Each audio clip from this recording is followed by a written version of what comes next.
Chapter 18 is like I told you, it's like a summary. So there may be a few new things, but generally speaking, it goes through most areas of the Gita. It's a very long chapter, the longest chapter in the Gita, and it sort of goes back to most of the important areas.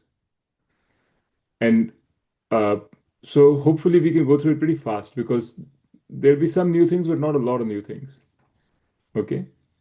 And I was thinking about how to go about it, but this is one chapter where we can actually read through the English translation of the verses, and then you can pretty much understand it because, like I said, they're familiar, and we can stop at certain points and say, if wherever you have a question, raise it, and then we can stop there and talk more about it.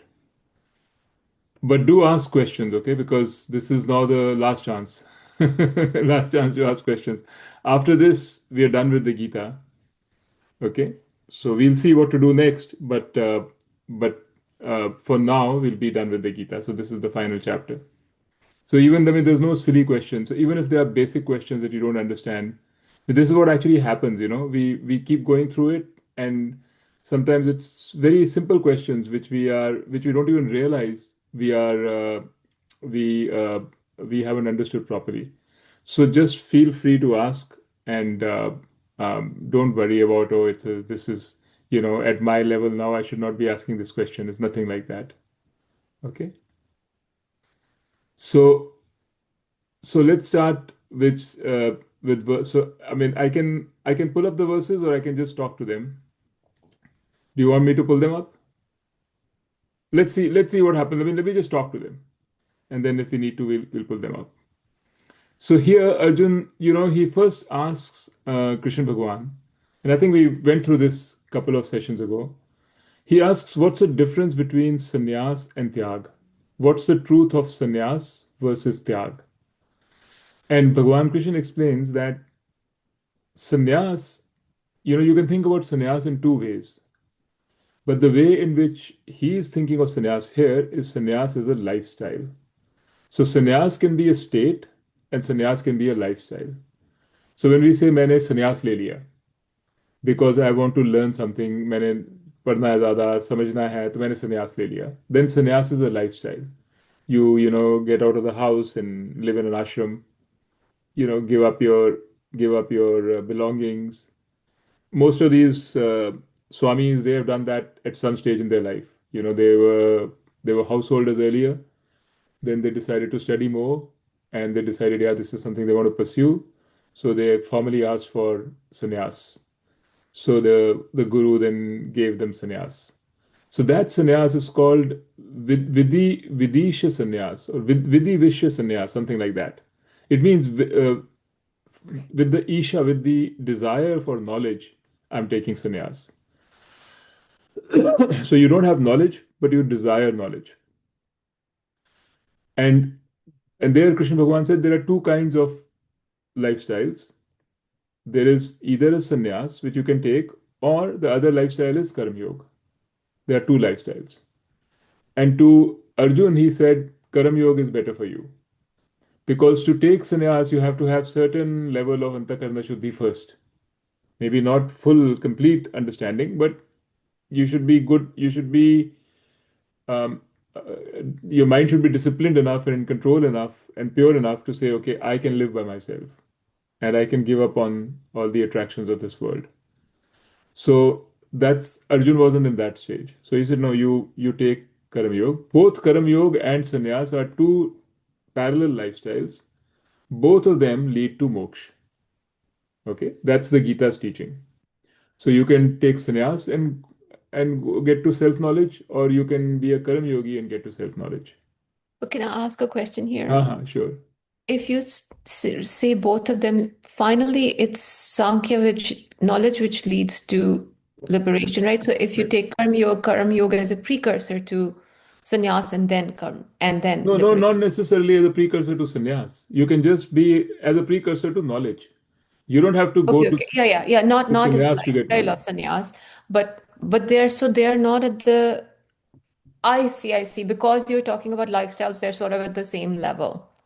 Well, level, it's a different, it's just that some people may want to take sannyas and they may not be ready to. Some people may want Okay. to take sannyas, they may be ready to. Some people may not want to take sannyas at all. They can just continue as karam yogis. So there are two different tracks, but they both lead to knowledge. And it's not that knowledge leads to liberation. Knowledge is Is liberation. liberation. Yeah. There is no like even a fraction of a gap between knowledge and liberation. Yeah. Okay? So both of these are there. Both tracks are there. And and some like Shankaracharya, for example, he's a big fan of sannyas. He says, no, no, you have to take sannyas at some stage, some things like that. So people say different things, but the Gita's teaching is you can, Bhagavan Krishna never told Arjun that you be a Karam Yogi for a while and then you go to sannyas. He said you can be a Karam Yogi, and a Karam Yogi, all through Gita, you'll see Karam Yogis, they become knowledgeable. So he doesn't even call it Karam Yogi, he calls them yogis, yogi. Okay? So you can be a yogi or you can be a sannyasi. Let's put it this way. If you're a yogi, you can stay home. You don't have to go anywhere. You keep doing what you're doing. And if you're a sannyasi, then yeah, you change your physical location. You are no longer required to do certain karmas. You don't have to do certain kinds of pujas. All that is not needed. Your responsibilities, you don't have any responsibilities to the world. And the will world will take care of you. They'll give you enough food for you to live. Diksha, they'll give you, so you don't have to earn your food. All you have to do is learn and teach. Teach if you also want to. Teaching will help you. So that's sannyasi. So that's one kind of sannyas, which is which is a lifestyle, and it's also called sarv karam sannyas or karam sannyas. That means you basically you sannyas. Nyas means to give up. Nyas means giving up. Sannyas means sam plus nyas, giving up altogether. That is sannyas. So what do you give up? You give up karmas. What karmas? The karmas by Vedic, in the Vedic thing, karmas means these pujas and rituals. Mhm. So all these rituals that you do in the morning, in the afternoon, nitya karna, nimitta karna, all these karmas that you have to do, you don't have to do them anymore. You're absolved of the karmas. So that's why it's called karm sannyas. And you also don't have to do any any क्या कहते हैं काम्य Karma anymore. You don't, because you don't have any karma. You only thing you want is self knowledge or moksha. So you don't have any desire for wealth or anything. So you don't do those karmas also. So basically, you're not doing any Vedic karmas at all. That's what it means. Whereas a householder in those old days, you had to do all kinds of karmas. You had to do the morning, afternoon, all the karmas जो तुम्हारे को prescribe करे गए हैं, puja, shujas and all. Then for things that you want, you do more karmas. मेरे को बेटा चाहिए उसके लिए कर्मा कर रहा हूँ, मेरे को मैं नया वेंचर शुरू कर रहा हूँ उसके लिए एक और रिचुअल कर रहा हूँ. So you do, your life is all revolved in karmas. Lots and lots of karmas. By karmas, we mean the Vedic karmas. And so when you don't have to do any karmas at all, that's called karm sannyas. Basically, तुमने वो कर्म त्याग दिए. So that is one way of thinking about sannyas. But that is not the sannyas that is meant here.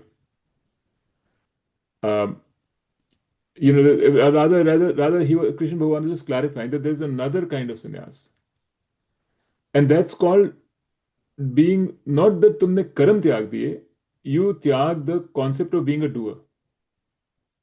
That you are not the doer at all, because he said you can't त्याग all the karams.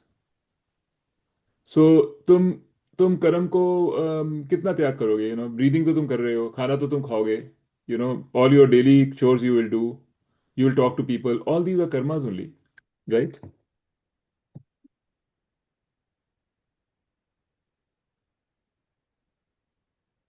So you get all these karmas anyway, so you can't tyago these karmas. So for that he says the only way to say मैंने literally actually sannyas दिया, मैंने actually कर्म त्यागे हैं, is to give up the concept of being a doer, to understand that you are not the doer, and that can only come through knowledge. So that's called Gyan Karam Sannyas. So Karam Sannyas through Gyan. And that is not a lifestyle, that is a state. that is equal to Jnani. It's the same as Jnani. Jnana Karma Sannyas is a Jnani. A Jnani is a person who knows I'm not this body mind. The karma is being done by the body mind. I'm Atma. So I'm not the doer. So उसको कहता है मेरे को कर्म त्याग करने की क्या जरूरत है, मैं क्या कर्म, मैं कर्म कर ही नहीं रहा, मैंने कभी करे ही नहीं, तो मैं क्या त्याग कर रहा हूँ. So this kind of an understanding is called Gyan Karma Sannyas. So that's sannyas. So in Gita chapter 4 is called Gyan Karma Sannyas. So that means both yogis and sannyasis become Gyan Karma Karma sannyas. Sannyasis. Yes, exactly. The end of the end goal is to become a Gyan Karma Sannyas. Sannyasi. Meaning, in other words, you have that knowledge about yourself. What am I actually? So that's the explanation on sannyas. And what is त्याग? He says त्याग is not कि तुमने घर घर त्याग दिया, ये त्याग दिया, वो त्याग. That is not त्याग. Again, he is trying to say that think about त्याग in the proper meaning.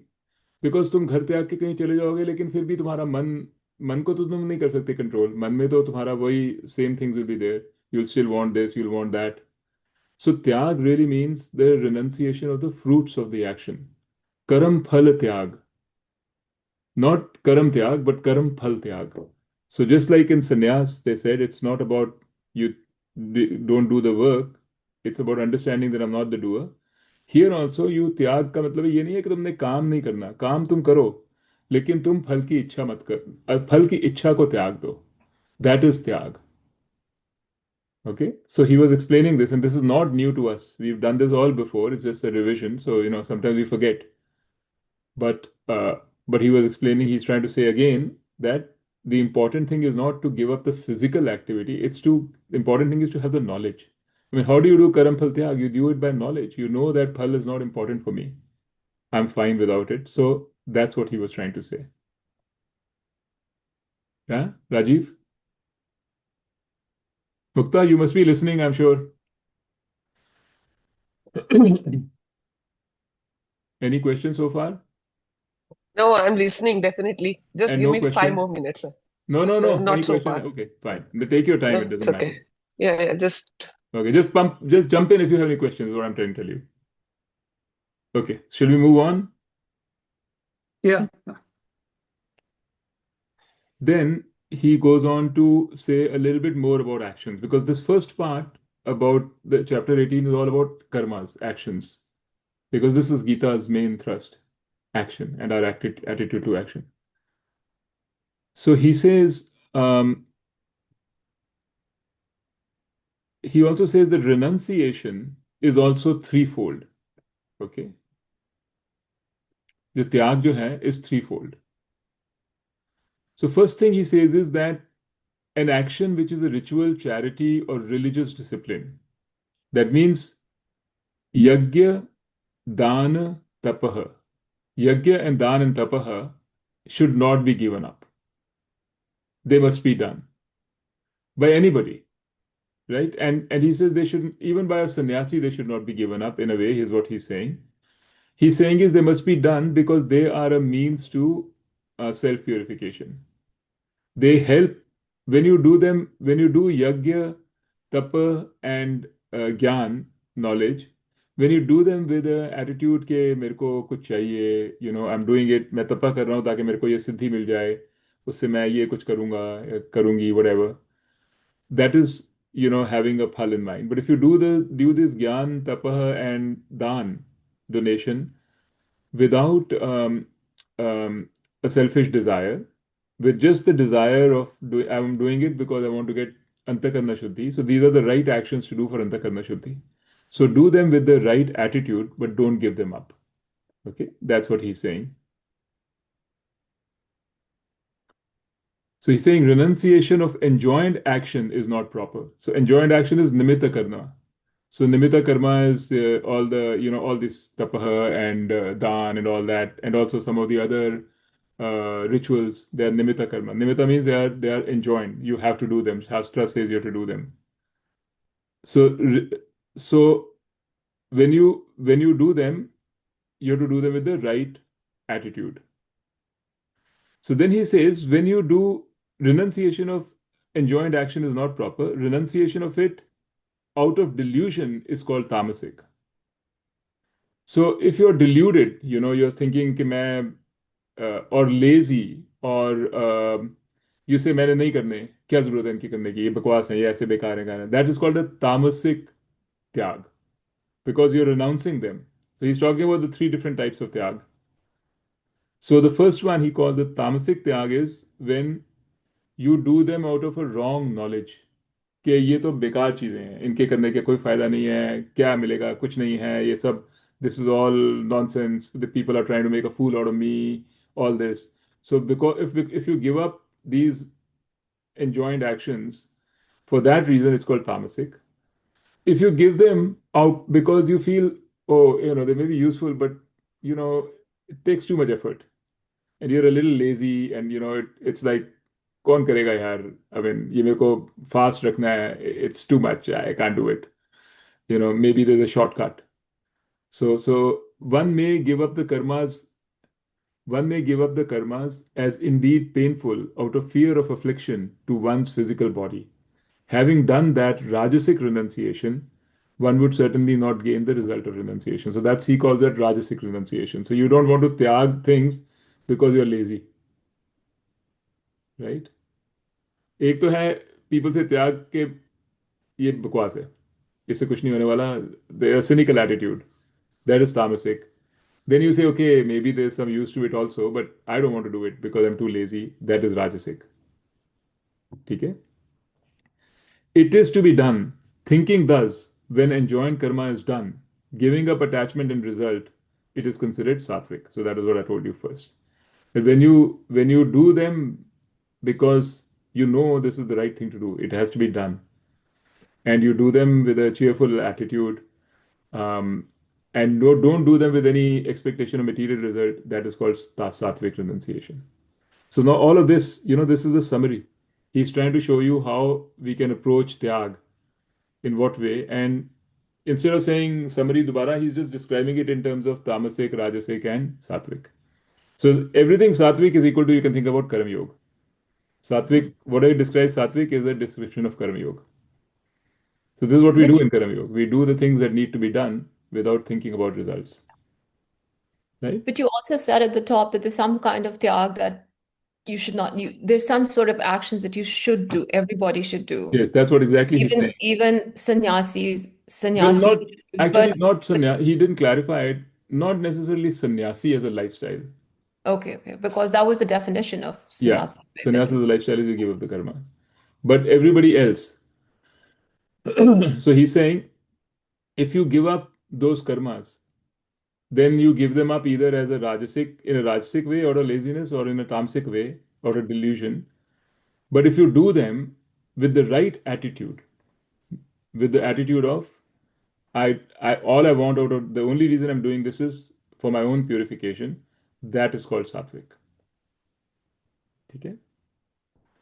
So he's described tyag now in these three ways. And then he goes on to say the renunciate of the results of the action, being the one who's endowed with with a pure mind, therefore being the one who has discriminative knowledge and whose doubts are gone, does not despise unpleasant karma, nor does he cling to auspicious karma. So he's again describing what does it mean? It is to be done. That is the feeling. It is to be done. So that's why I'm doing it. So if it's unpleasant, a person who has reached the sattvic stage doesn't only do things which are auspicious or which are good for him or which are pleasant, and doesn't stray away from things which are not pleasant. He does whatever needs to be done without worrying about whether it is unpleasant, pleasant, etc., etc., because he has discriminative knowledge and his doubts are gone. Okay, so just more explanation. Then he says, indeed, actions cannot be given up completely by the one who sustains a body, but the one who's a renunciate of actions is called a tyagi. So just what I explained earlier, that actions cannot be given up completely. So you can never give them up. So you wouldn't be truly speaking a tyagi in the traditional definition. But he says you can be a renunciate of the fruits of the action. even if you're doing all the action. So that's a tyagi. So same thing. Then he says the threefold result of action, undesirable, desirable, and a mixture, exists after death for the non-renunciates, but never for the renunciates. So जो कर्म फल होते हैं, you know, पाप, punya, or a mixture of punya and pap, right? He says they always exist for everybody. And he by everybody he means non-renunciates, but they do not exist for a renunciate. So he's trying to tell you he's trying to praise the tyagi that become a tyagi. Because tyagi means you have knowledge. You have knowledge. That is why you're not looking for not looking for the phal. So the results of those don't exist. And Swami Dayanand explains this very nicely in his commentary in his book. He says what happens is when you are a karma yogi, let's say you're a renunciate, you're trying to renounce your fruits of your action. You're a karma yogi. Now karma yogi is also doing a whole bunch of things. So once this and the karma yogi has not reached knowledge, let's say by the end of his life. So he dies before reaching knowledge. Then now all his karmas go back into his sanchita karma, and a fresh set of prarabdha karma will be pulled out of the sanchita karma. Now, sanchita karma has all kinds of karmas, including his past karmas, which could have been very bad karmas, right? So, what is the guarantee that in your next life you're going to get good karmas? You may still, it's just be part of the mix. You may just go right back. So here Gita says, but at least the way Swamiji explains it, is that there's a when you do these, this is what this line means. That when you are a karam yogi, then the threefold results of action, undesirable, desirable, or relative mixture, they exist only for a non-karam yogi. When you're a karam yogi, your karam yoga actions, they take preponderance. It's as if your sanchita karma doesn't exist. And or the weightage given to all of those karmas is way, way low. So you will be whatever you've done as a karam yogi. So meaning in the next janam, you will be in a situation where you can continue your karam yoga forward. So Karma yogis are given a different status than samsaris. Yeah. Because samsari will, it's random draw, and Karma yogi will not be a random draw from Right. Yeah. Sanchita There will karma. be it will be the recent karmas of a karam yogi are given more importance, Precedence. precedence. So they will be drawn. So this is just to say how, otherwise you can start logically, you can think and say, okay, everything goes Right. back to the pool. So, so that's what this verse means, that the threefold results of action, undesirable, desirable, and mixture, which is what causes the next birth and the what birth should be, they do not exist for a renunciate, for a karma yogi, for someone who has said, I'm going to give up the fruits of the action. So another, he's trying to motivate you to be a karma yogi. Then he says, understand from me, Mahabhavo, that means Arjun, then now he's gone to the next thing in karma, these five causes of karma. So he is now talking about five causes of karma, the five factors which influence karma. So he says, understand these five causes for the accomplishment of all karmas are told in the Shastra at the end of the Veda, that is in the Vedanta, which is the point of culmination of all karmas. And the five factors are the physical body, the agent, the manifold means of actions, the distinct and diverse activities of the pranas, and indeed deva. So these are the five things he says which influence all karmas, or which influence the results of a karma. You can do these karmas, but how well you do them and what results you get depends on these five factors. So on the physical body, so some people have more capability, they can do karmas better. Some people have physical handicaps. There are some karmas they can't do. So the results depend upon all these factors. So the first four are very straightforward. It's like the physical body itself, the instrument, the agent, the one who's doing it, the mind body of the person who's doing it, how much knowledge and skill that person has, what is their attitude, all that depends, all that influences karma. The manifold means of action, the means of action means your hands and your arms and legs and whatever else you use, whatever other resources you have available to do those actions, right? And then the diverse activities of the prana, which is another way. The diverse activities of prana means prana is all about life forces. So how much energy you have, and how, all of those things. So your own capabilities and the resources that you have at your command, the means that you have at your command, determine the effectiveness of your work. So your resources, the means you have at your command, your mental attitude, your spiritual energy and health, your energy and health, all of these things, they determine how well an action is done. And then if it's done well, it gets good results. If not, not good results. So all these are fine.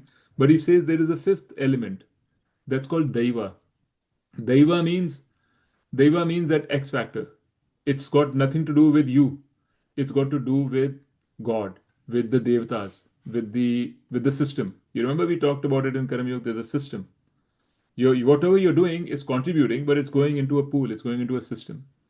So all those system determines. You may like, if we give the example in that article. A farmer may do everything diligently, plow the land, everything, plow the land, does all that is needed to be done, but he can't determine whether the rains will come on time. That is Daiva. He can't determine whether there'll be a storm or a flood.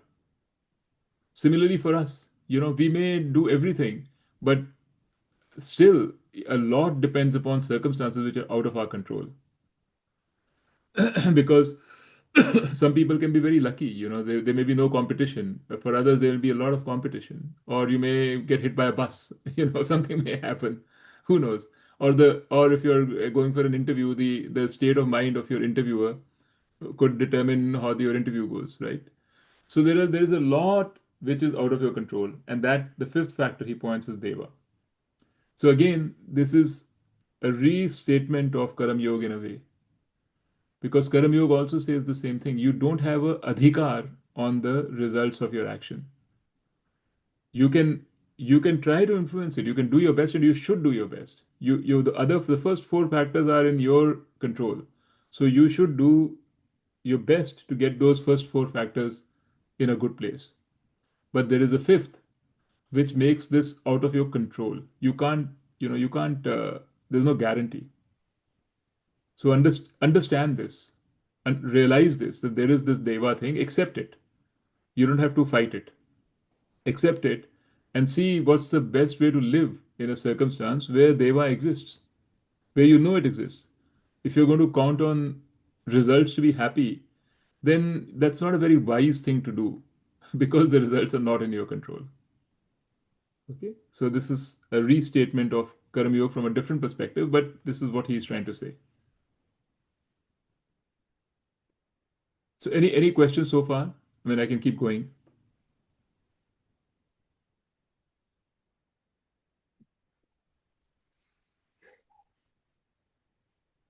This is very nice. This is a very simple way to explain.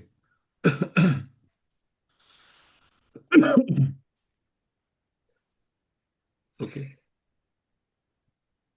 Then he says that karma, whether proper or the opposite, that means improper, which a man undertakes with body, speech, or mind, has these five causes. Right? We just talked about it, these five causes.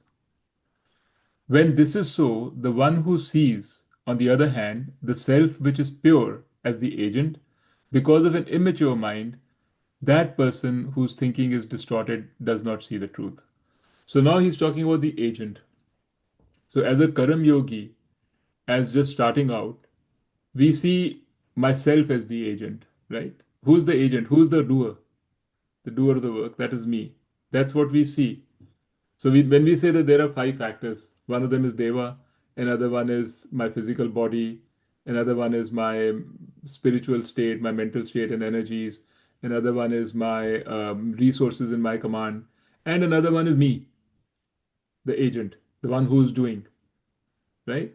When we think about it like this, we say all these four are me because the agent is me, I'm the doer. I'm the one who wrote the article. I'm the one who's, doing my job. I'm the one who's teaching, whatever it is. So that is, he says, now he's saying, he's going building from there. He's saying, that's good. First, you have to understand that there's a Deva. So although you're the agent, fine, you still don't have control because Deva exists. Now he's saying that a person who thinks that the agent is me, myself, is immature. In other words, that person still has to learn. And the knowledge is when you say that the agent, when you understand all these five factors, and then say the agent is also not me, it's the body and mind. Because I am Atma, I'm not the doer. So he's talking about now, first he defined sort of Karam Yoga using these five factors. Now he's defining Gyan. He's saying, what does it mean to be a Jnani within this five factor framework? That you understand, of course, that Deva is the most very important, but you also don't see the agent as yourself. The agent is the body mind. I am Atma. Okay. I know it's complicated. I'm going fast because I feel like we've done this before, but that doesn't mean that you don't have questions. Okay. We can forget all this and you only do this once in 2 weeks. So if you don't understand something or if you have questions, please ask. Otherwise, I'm just assuming that we are all good. Do you understand what he's trying to say by these five factors of action? Yeah. First, he said, understand that there's a Deva. Yeah. Then he said, understand that you're not the agent. Right? Rajiv?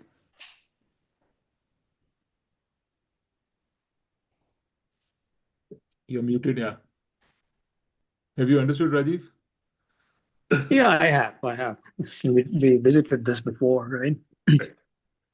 Okay.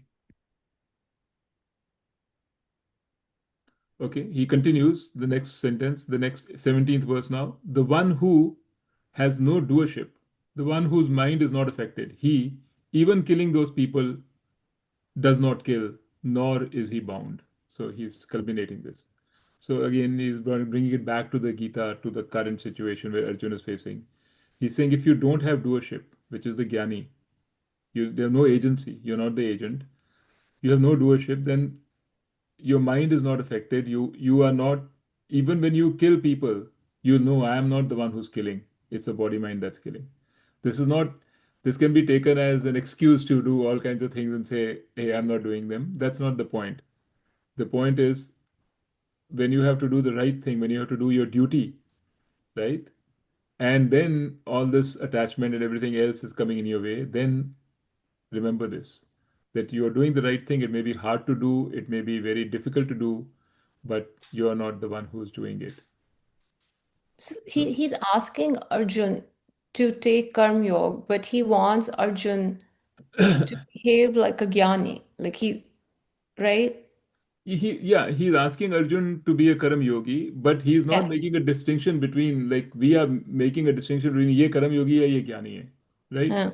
It's not like that. He's saying you be a Karam Yogi and this is the Gyan that you are headed towards. But he's really like everything that the Gita starts with from the top, that that Bhagwan Krishna says.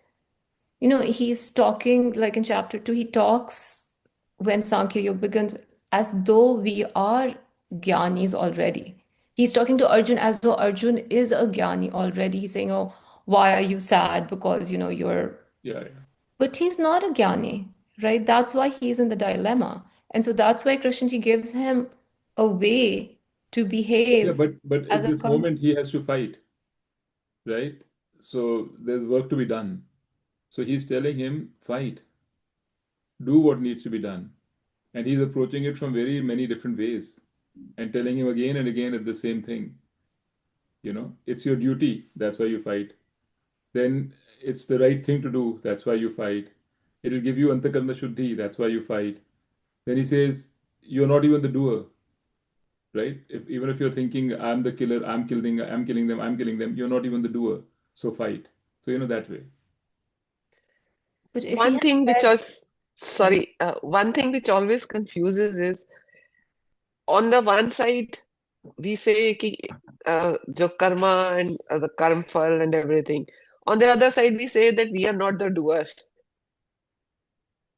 Yeah, so that's I kind of what Kiki is also saying, which is, we are not the doer, but but uh, but you're not there yet. You don't Okay. you don't really know that you're not the doer. Because if you know you're not the doer, Yeah. you're a sannyasi, right? Then all this Yeah, Gita then you're Shita doesn't matter enlightened. anyway. And Okay. this is, Yeah, you get don't it. need the Gita. But So, if I were in Arjun's shoes and I was talking to Krishnji and he told me this, if he additionally told me, listen, right now you're going to be sad because you're going to kill your grandfather. If he acknowledged, okay, I'm going to be sad right now, but you take my word for it that this is the right thing to do, and eventually you will get to the point where you will realize that there was no reason for sadness. That would kind of make more sense to me. sure. You know what I mean? But the fact is, do you agree with that? Do you believe that? Because you are not Arjun, right? So, of course, the teaching of Krishna Bhagwan is to Arjun. And maybe his there are certain messages that work for you better because of your mental makeup, and there may be certain messages that work for other people differently. So for you, this messaging is very important. You need this assurance that it's okay. I'm sad. I'm sad. There's okay. There's no problem in it. It's fine. I'm sad. Right. That is important for you. Yeah. So what do you think? Do you think there's anything wrong in that? Like, don't It, wait for Gita to tell you that. I'm saying Gita has told you what it's told you, but as far as you are concerned, you do what works for you. oh, I think I was saying because we You're see you're Gita thinking as if has Arjun is also answers like you. for, Huh? you also say, right? You've said so many times that Gita has answers for everything. It's amazing. Like it's also, it works on so many levels and it has answers for all of life situations. But I mean, it seems to me at the moment, I'm missing many things. Yeah. But at the moment, it seems to me that it's not a good way for Krishnji to respond to the situation and to say, hey, you don't understand, but this is, you behave as though you're a jnani. Like, and not to even to acknowledge that it's really a horrible thing that Arjun has to do. Right. No, that's fine. Yeah, I mean, I don't deny that. Standing, sitting where you are, maybe Yeah, sitting that where I seems, am. yeah, it seems like a justifiable criticism of Gita. No, no, That's I'm totally not. fine. I mean, Yeah. like, But if maybe you had I'm to, if not you at the if you were point if you had to of, write it, you'd write it differently. no, no, no, But maybe I'm not at the point of Arjun, but I at least want to understand because I thought that Gita was going to help me directly where I am. I mean, maybe it doesn't help you. No, It's it true. I helps me mean, in some ways, but yeah, yeah, yeah. maybe No, it helps you in some I've ways. never thought of it like this, that this has always been the confusing part of Gita to me, is that, See, I think my own feeling about these things. This is just me, okay, and not maybe a lot of teachers won't agree with this. My own part of this thing is that to help you, the agent is you. yeah. Gita is a consultant. It's another resource you can tap. Yeah, Somewhere else you can tap another resource. But to say, I am waiting for the right message to come to me in exactly the way I want by yeah, the right thing, and then I will say, yeah, this is helpful to me. I mean, yeah. that is No, not, good not helpful at luck. all. That doesn't do anything, right? Yeah, So yeah. you can't reject. So Gita must be giving you certain things which you can take It from it. is. I'm not rejecting it at Yeah, all. I'm and just that's saying, yeah, fine. yeah, yeah, yeah. But I mean, what you're saying is as if, I'm not happy because Gita is not saying exactly the way I want things to be said, Well, no, I am actually saying this is something I have just cognized. I've just put into words what was always bothering like you. vaguely Right, not, right. yeah, not sitting. Yeah. I don't have that feeling at all because I honestly, I never expected Gita to solve my problem for me. At least for me. I've never thought of it like that. I And think that's how it's always presented. And I thought you presented it like that too. no, I presented it. I'm saying it can talk to people at different levels. It has different things. So someone who's really a jnani can get something from it. Someone who's uh, not a jnani, so it has hooks at different levels. Like, I mean, it says for someone who says, "मेरे को पता बताओ क्या करूं मैं," Should I do what is the right thing to do? Should I do my Mm. duty? It has answer for that. For someone who is a philosophical person who says, what is, I can always be, how can you say that do this, this is good and this is bad? Both are Bhagwan, it has an answer for that. Someone who says, I'm not the doer, so what are you telling me? It has an answer for that. So it is a hook for all different levels of people. But for a person who says, I want everything perfectly handed to me, maybe it doesn't have a hook for that. I don't think that's fair to say that that's what one is I'm just looking for. joking. I'm just trying to say that No, it is a it's a it's a book of advice which covers a wide domain, from very learned to very sansari, very much involved, that kind of thing. It covers a wide domain. So different people, when they read the Gita, they will get different things out of it. There are different things that they will emphasize. They will remember. Like for me, when I read the Gita, there are a lot of verses I just mull over. I'll pass over them. But there are two or three or four or five, which will really stand out and will be very meaningful to me. For you, there may be different ones, yeah, right? yeah. Because you think differently. And for Rajiv, there may be completely different ones, depending on what he's facing in his life. But I'm saying there are a lot of these. So it's a very broad spectrum antibiotic, if you can put it that way. Actually, I was just thinking about all this, what we were discussing just now. Hmm. So I was just at a very simple level. Even in this Mahabharat was ultimately between brothers and a big family dispute over a kingdom and everything. But at a smaller level, in the family itself, when the inheritance part comes and there can be dispute between brothers and siblings and all that. Now, at that stage, if somebody says you have to shoot the other person to get that property if you want, how will you will think, oh my God, I don't want the property, let it be. Yeah, but see, I this is can't, I not what mean, Gita is saying. Don't forget, yeah, it's it's it's a it's a situation where um, Arjun and co, the Pandavas, they said, okay, just give us a village or just give us a yeah, house, do anything. But yeah, the other side yeah, is clearly yes, not willing to compromise. They are not willing to give an inch, right? yeah, So what you have to decide is, should I just back away because they're my brothers and they've enlisted my grandfather and my Guruji on their side and they are ready yeah, to die? Should I back away or should I fight this what I think is injustice? And that's that there. and that also, by the way, like it's not the Gita is not telling a scholar to fight the injustice. Let's say Mm, let's say I'm a teacher and Bhagwanji is not telling me you have to go fight Duryodhan because that is not my duty as a teacher.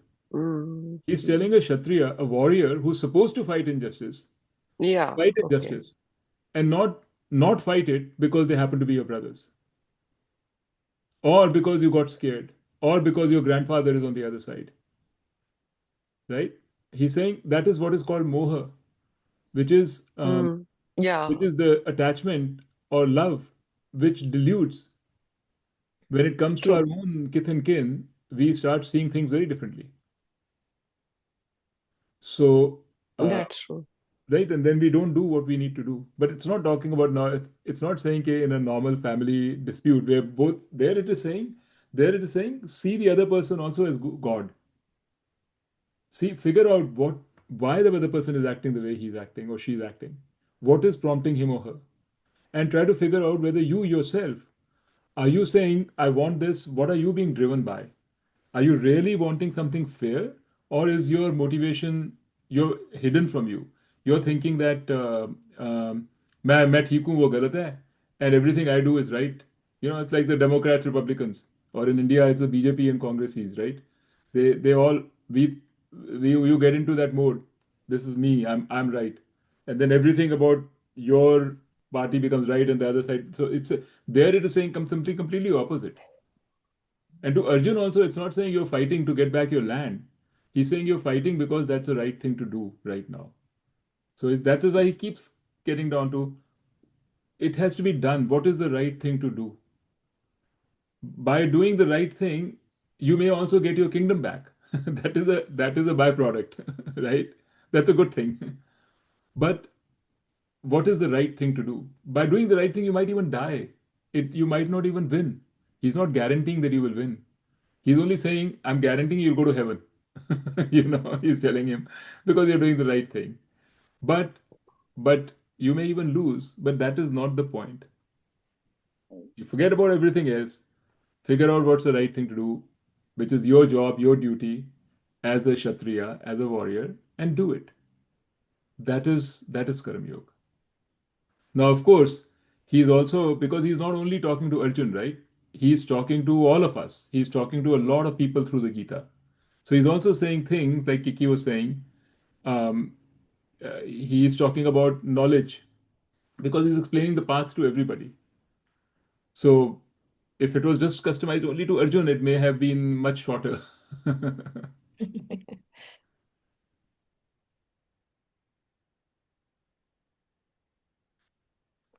This, I don't know. There was Mukta? one other thing. Yeah, go Sorry, ahead. can I ask another thing? Please go ahead. When we spoke about the five things Right. that contribute Factors, five to factors. karma, and we spoke about Daiva as being separate from the other four. Actually, Hmm. aren't all, I mean, Daiva, the system, is really all encompassing, right? So really, my idea is like it's what I think one can also think of, or maybe that's for a Gyani, that one can also think of all of it being Daiva. Is Daiva supposed to be equivalent to Ishwar? Yeah, he's just Deva actually, can be weighed at different levels. In Sanskrit, it means luck. Oh, Things I which see, are I not see. in your hand, they are I like see. in, right? Adrishtaphala.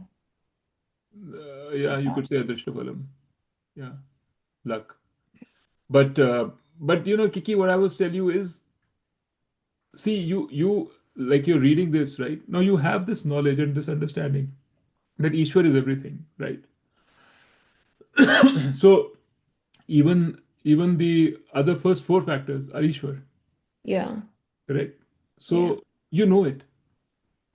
So trust yourself Yeah. that I know, right? Yeah. I'm confirming. That's what I'm saying. You don't no need to confirm. Just you know it. Hmm. I mean, then you'll make progress, then you'll Yeah, say, yeah. No, oh, I hear you. Yeah. of course, I mean, I'm not saying that you can also know wrong things, but you'll come to know. Okay. Any other questions, Rajiv, Mukta?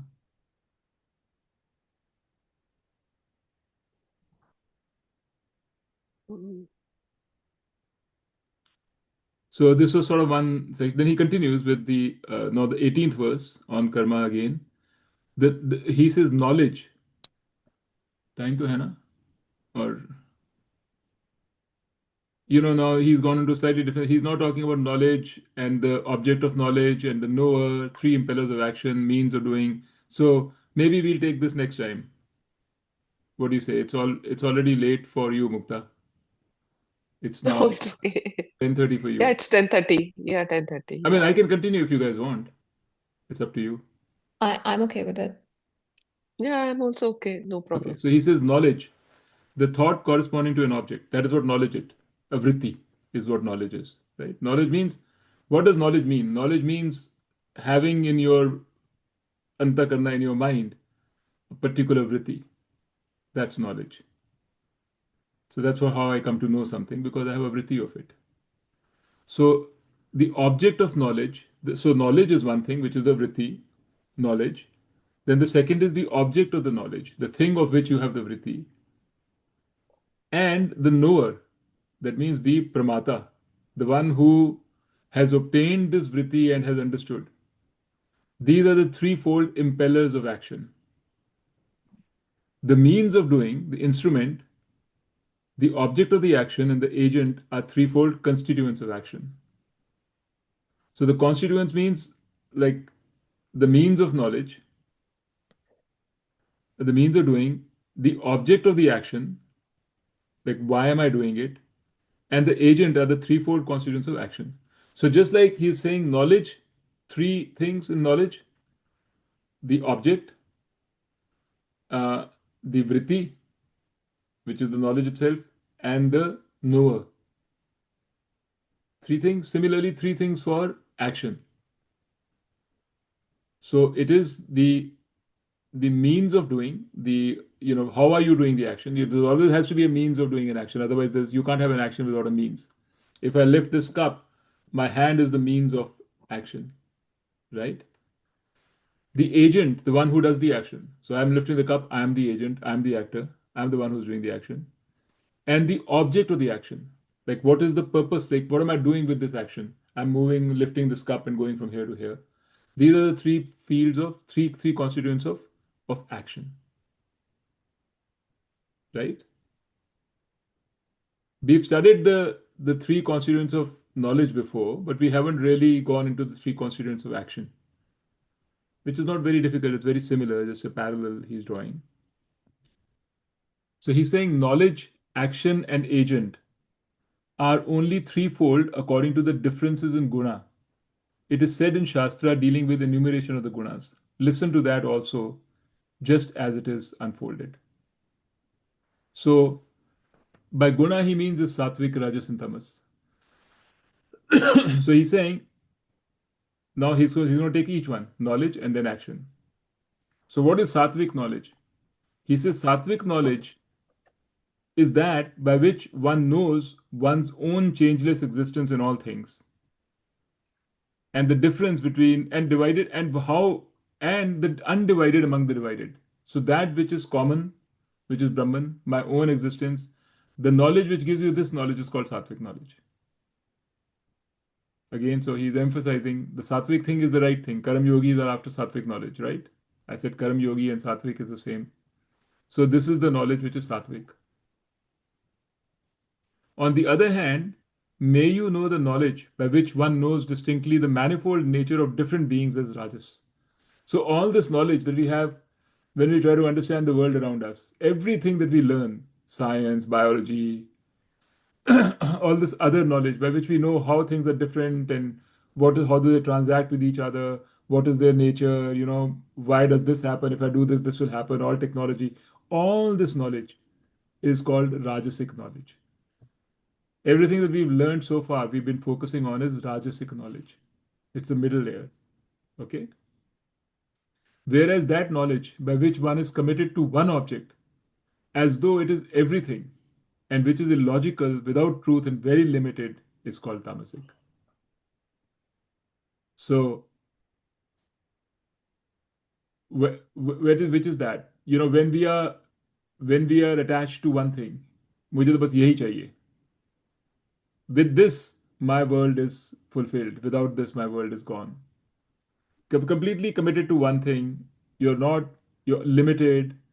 It's driven by it's illogical. There's no rationale behind it. There's no truth behind it. It's very limited. That is called tamasic knowledge. So do you understand? Tamasic, rajasic, and sattvic. So sattvic is pretty clear. But the difference between tamasic and rajasic, when you have objectivity, logic, truth, you're doing things and you're looking at the world around you, even though you're not thinking about you as the Brahman and all that, forget about that. When you're looking at things around with objectivity, with logic, trying to seek the truth, trying to understand the diversity of this life, you're rajasic. That itself is a huge thing. But when you are driven by your own sort of filters and focused on one thing, limited, not objective, not logical, given to some, your own sort of, you're basically, the view, you're looking at the world completely from the prism of your own mental condition. That is tamasic. And remember what he said. Tamasic is stuff you have to give up right now. Rajasic is stuff that you work over time to go from Rajasic to Sattvic. So in a way, you can say Antakarna Shuddhi is sort of Rajasic. And this knowledge um, of Brahman and your true self is Sattvic. Okay? So this is a very interesting way to look at the different bifurcations of knowledge. Okay, so I'm not going to go any further. If you have any questions, let's stop here because now it's past our time. So any questions so far? I mean, please, we have 10-15 minutes. Actually, Rajasic and Sattvic knowledge, that is clear. But to think of knowledge as tamasic is slightly difficult. Well, What no. knowledge can be Tamasic tamasic? knowledge is what we all have all the time. Our knowledge is completely, most of the time, our knowledge is uh, distorted by our own mind. What we think we know, right? Knowledge is a vritti. Mm, So everything is knowledge. mm, So, like, even knowing something wrong is knowledge. It's not that it's not knowledge, yeah. correct? But but it's saying that when you try, when you think about, when you see things, like, we have so much going on in this world, but we are completely focused on one or two people, and we think that those one or two people are the world to us. So, is that a fact, or is that wrong knowledge?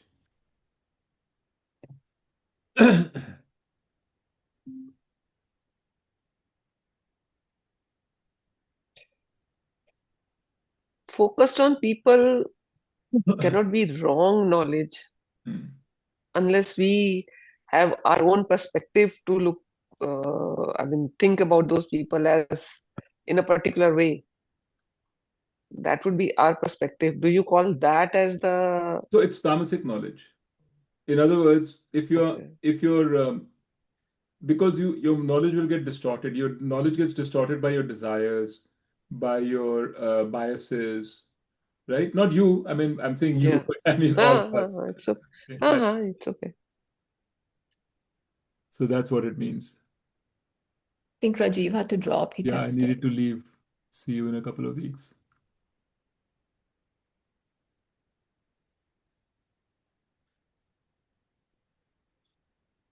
But Mukta, I see what you mean. I also, it's weird to think of it that way. Yeah, I was also like finding it difficult to think of any knowledge as tamasic knowledge until and unless if you are thinking of like if the ways of hurting somebody or something like Even if that. you're like, I was thinking if I'm That limited by my desire, like I see everything through the prism of my desire, maybe that's tamasic knowledge because that then maybe. you're not objective. You just see like I want this, Yeah, this that is is all exactly that's going correct. That to be is happening. tamasic knowledge.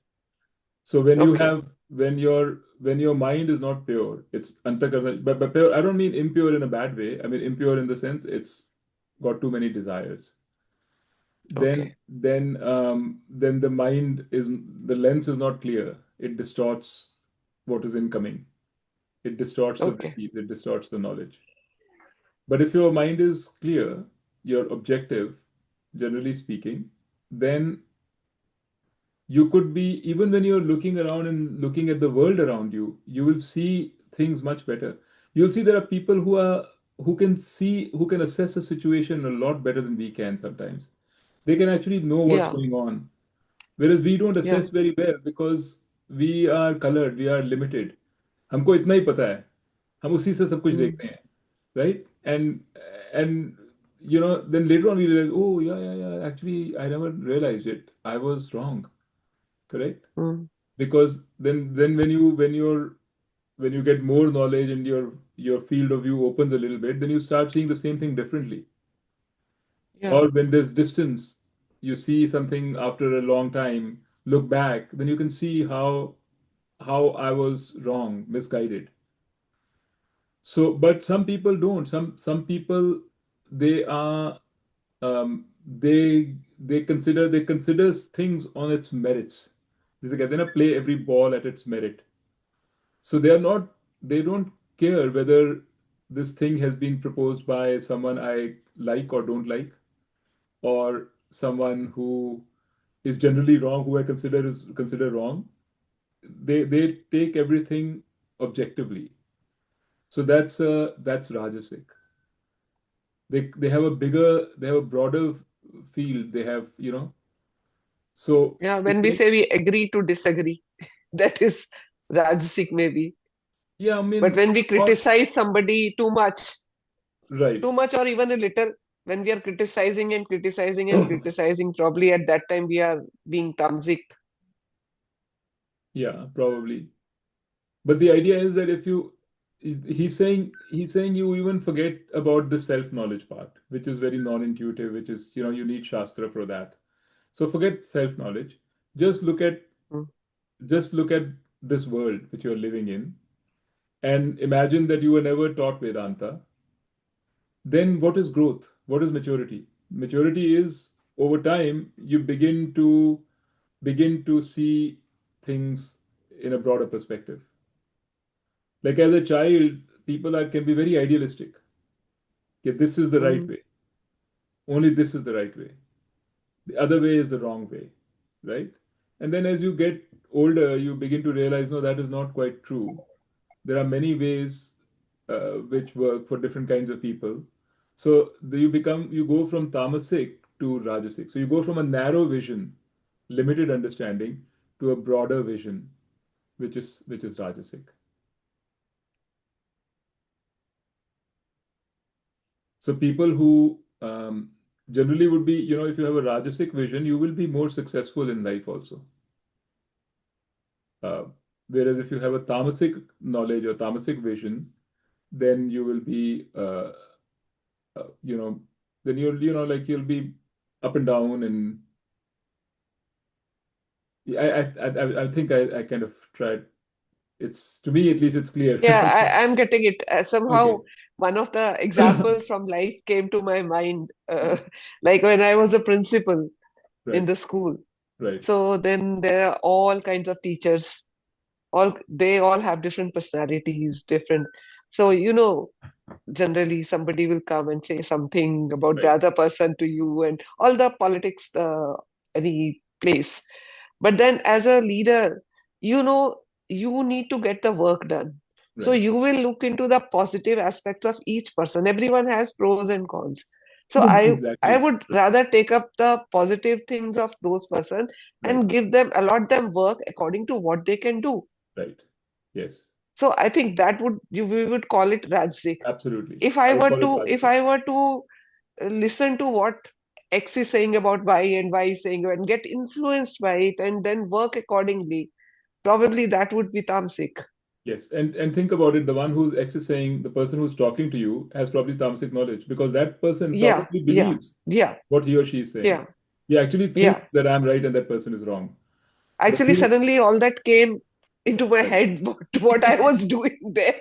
right, Certain people came to my mind all of a sudden.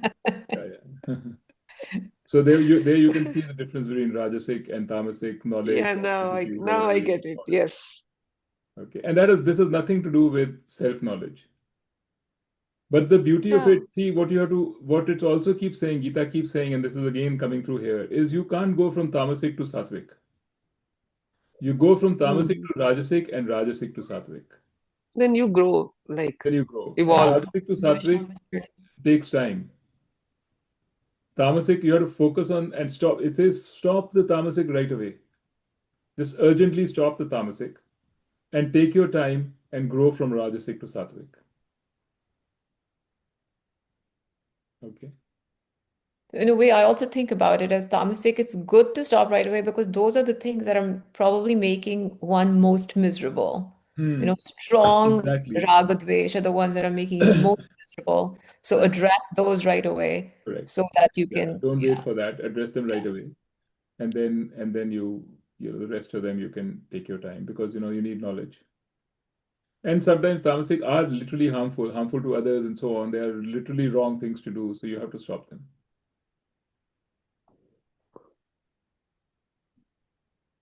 I get it now. Okay, good. So we've gone pretty fast. We are on verse number 22, I think, or something like that, out of 76. And 76 was the last four are just because nothing is really, really new. Some things are new. So, for example, the three kinds of actions that is new. So we can Yeah, spend a little time on that. Okay. But it's an interesting way of summarizing, isn't it? By putting it, yeah, saying the sure. sattvic is the Karam Yoga, and then the Rajasic and the Tamasic. It's like it's a different way of looking at the The same thing. actions. Yeah. Shall we? Yeah. Good night. Yeah. Time for good night. Okay. Good night. Bye. Bye, Ritu.